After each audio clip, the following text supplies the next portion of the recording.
A huge part of what makes winning so special is the fact that we all know how bad losing hurts. Well, unless you're a Patriots fan.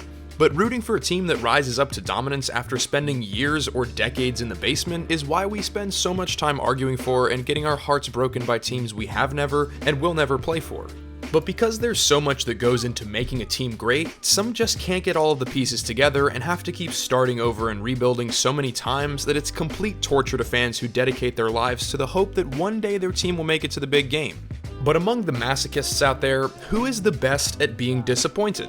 Well, today, as we welcome NFL football back with open arms, I'd like to have a little fun and take a moment to answer that question with my ranking of the top 5 saddest fan bases, in order to appreciate all of the suffering people undergo, all in the name of the team they love. So if we're going to dissect who the cream of the crop is when it comes to despair and self-loathing, then we're going to need a measuring stick. So I've created my own personal sadness index to rank each team's NFL suffering. It's intended to account more for recent disappointment than historic woes, since I don't really want to talk about the plight of the early 90s Patriots, so here are the factors that we are working with. Number 1, playoff appearances and wins since 2000. Number 2, length of the team's longest playoff drought since 2000, including ones that started before 2000 and continued in. Number 3, the outlook of that team heading into 2019, including their playoff odds. And number 4, how many Super Bowls have been won by their division rivals since 2000, since the only thing worse than your team not winning the Super Bowl is watching one of your most hated teams win it instead.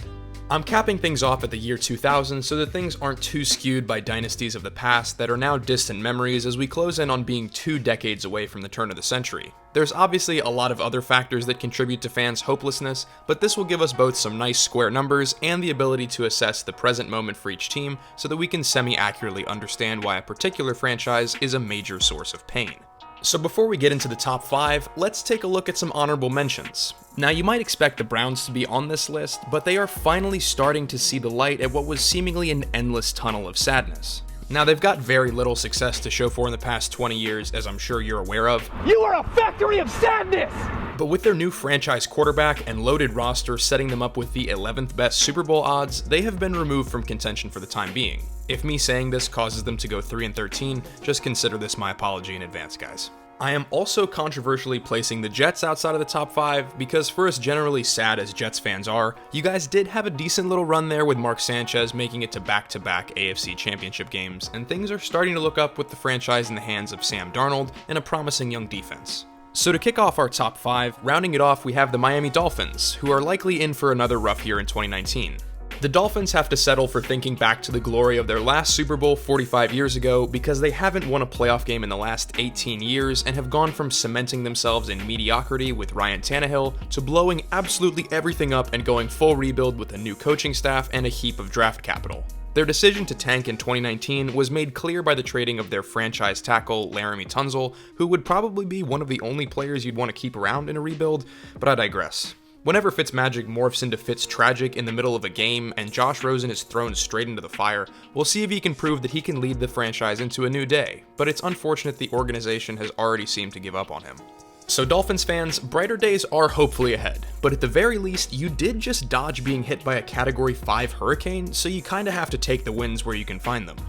At number 4, we have none other than the Cincinnati Bengals. Now, the Bungles have managed to play hot potato with their fans' expectations for years, constantly teasing at playoff runs while simultaneously not winning a playoff game since 1990. But hey, this year you probably won't be let down considering there are no expectations to live up to, although that probably doesn't make you feel any better. The team has dealt with a lot of injury issues as of late, and it seems like the Andy Dalton era might be reaching its conclusion, so it's hard to find things to get excited for as a Bengals fan, especially in seeing the rest of your division having stability and/or a bright future. Even with the departure of Marvin Lewis, who managed to avoid getting fired for so long it will always baffle me, there's so many holes and questions on the roster that it looks like there's going to be a slow and painful rebuild underway in the next few seasons. At 29 years and still going strong, the Bengals' record-holding playoff win drought doesn't look to be ending anytime soon, but chasing the Sean McVay wagon with the hire of Zach Taylor will hopefully be able to spark some life into Cincy, so don't give up all hope. As we move into the top 3, let's travel over to the Washington Redskins, a place where the talent of their players is completely dismantled by their organization, with their owner Dan Snyder probably being the most hated of all owners in the NFL right now. Redskins fans get the special privilege of having their team be cursed by an injury plague, which is a really unique kind of sadness. Not just being bad because the team is playing poorly, but that they could maybe be good, but the best players keep going down for the season, and then you just have to concede and wait for next year, or the year after, or the year after. The team hasn't won a playoff game since 2005, and with Snyder's infatuation with bringing in aged veterans instead of drafting and developing talent, and just general incompetence when it comes to managing a football team, they don't look to be heading in the right direction.